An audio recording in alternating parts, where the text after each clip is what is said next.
Loki as the witch. The word witch means vexer, and the word Loki means shut, to close, to bind.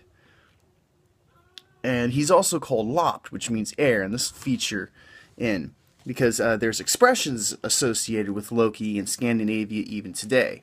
Loki is herding his goats, he's harvesting his grain, and they all stood for the mirage of the vapor of the snow rising off of the ground in spring. And there was that little heat, air, trick of the air that seems to corrupt the air. That was apparently Loki, who was imprisoned beneath the hot springs, and there's the hot springs and there's the vapor above that. Well, that place would be the opposite of where Loki is imprisoned. And it was all very, mystical and symbolical, heaven and hell and whatnot. Well, also, furthermore, on the point of Loki having all of these vexations associated with him is the Aesir Day of War.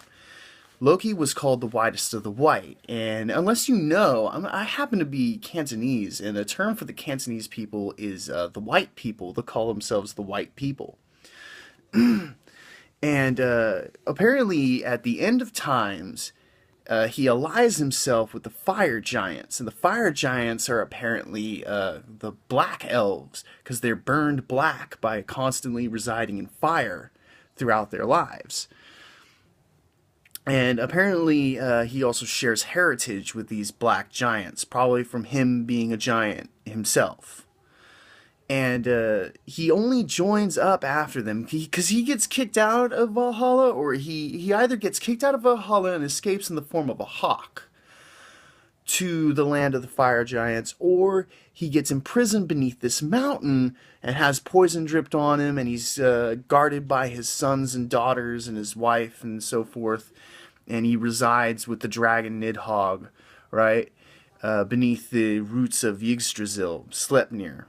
If you didn't know, Yggdrasil literally translates to Ygg's horse, or Odin's horse.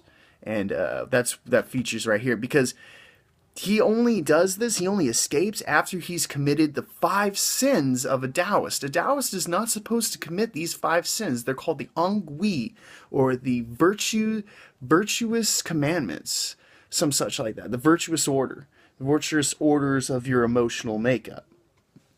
And those are, you should never to steal, as Loki stole from Thor, I believe.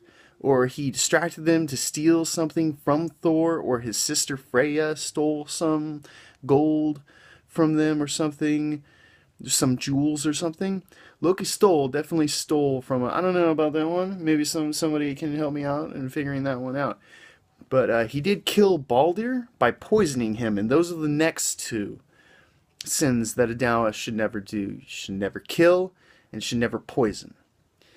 And also there is lying, and Loki lies to Thor about where he's been when Thor he meets this magical castle off in the middle of the woods, and it's where in the middle of the woods that a witch would leap over a fire to be initiated, and that falls into his sayings about spring. Lies to Loki, and he also has sexual misconduct with a horse, which gives birth to Sleipnir, who he gives to Odin so that he could secure his position with the walls or whatnot. And that actually was one of the stories where Loki stole something. Yeah, and those are the 5 Taoist sins. So Loki is the perfect sinner, the perfect traitor, the perfect spy, and also that mirage that you see at springtime, snow is melting and stuff, could also be Loki trying to open up the gate to the fire giants and welcome in Ragnarok. Yeah, huh? So I just thought that was something really interesting that I would like to share with people. Broaden your mythology a bit. Goodbye.